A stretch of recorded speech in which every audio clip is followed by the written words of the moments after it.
মোহতামিম সাহেবকে জিজ্ঞাসা করলাম, মোহতামিম সাহেব, জীবনে এই অভিজ্ঞতা আমার এই ফার্স্ট যে মৃত ছেলেকেও পাগড়ি দেওয়া হয়। এই কথা বলতেই মোহতামিম সাহেব দেখে কাঁদতেছে, বড় হাফেজ সাহেব পাশে বসা, সেও কাঁদতেছে। আমি কই কাঁদেন কেন?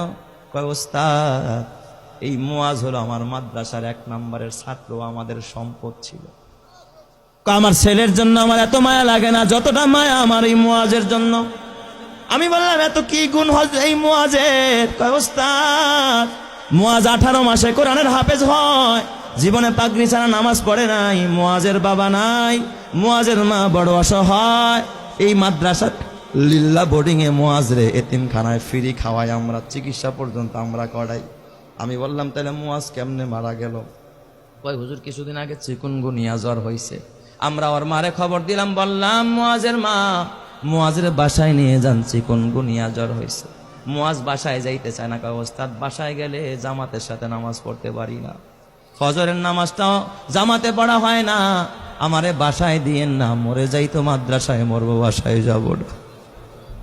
হুজুর কসম আল্লাহ, আর এই মুয়াজ, ওর পুরা মাদ্রাসায় আর একটা সুনাম, মুয়াজ বাসায় যায় না, মৃত্যুর আগের দিনও জোহরের নামাজটা মসজিদে গিয়া পড়েছে, আসর থেকে নিয়ে তার অবনতি, রাত্রিবেলায় এশারের নামাজের পরে আমরা পার্শ্ববর্তী ক্লিনিকে নিয়ে গেলাম, সেখানে বাবা এই অক্সিজেন লাগায় রাখছে, প্রায় গভীর রাত্রে মুয়াজ ওই রাতে ইন্তেকাল করেছে।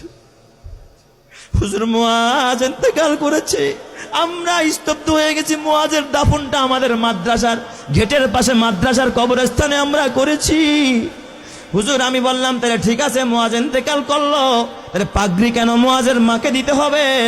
ওস্তাদ, আপনি তো জানেন না।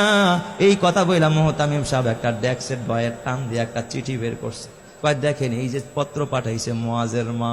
আমি চিঠিটা খুইলা দেখি, মুয়াজের মা লিখছে সংক্ষেপে, ওস্তাদ হাফেজ সাহেব, সব ছাত্রকে পাগড়ি দিবেন, কিন্তু আমার কলিজার টুকরা, আমার কলিজা সেরা ধন মুয়াজরে পাগড়ি থেকে বঞ্চিত কইরেন না, আমার মুয়াজরে পাগড়িটা দিবেন।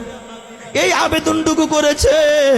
হাফেজ সাহেব মুয়াজের মারে ফোন দিয়া ব্যাখ্যা চাইলো, কেমনে পাগড়ি দিব?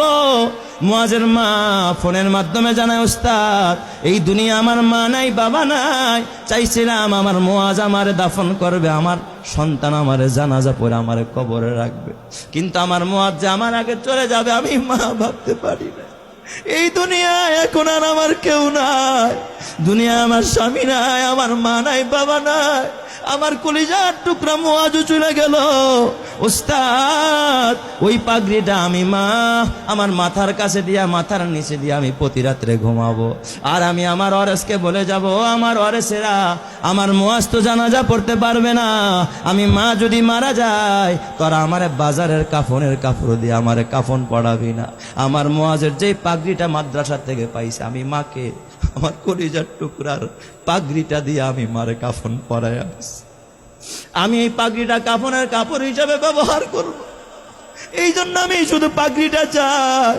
ও আমার মা, মা গো, কালকে যদি মরে যাও মা, নাকের ফুল থাকবে না, কানের দুল থাকবে না, গলার মালা থাকবে না, হাতের বালা থাকবে না মা, খালি হাতে যেতে হবে মা, আসছেও খালি হাত।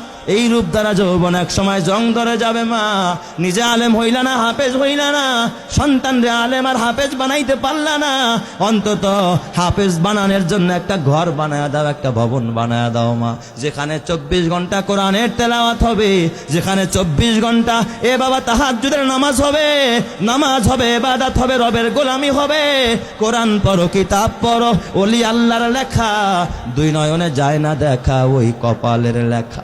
বাবা, তোমার কপালে কি লেখা আল্লাহ ছাড়া কেউ জানে না। এ বাবা।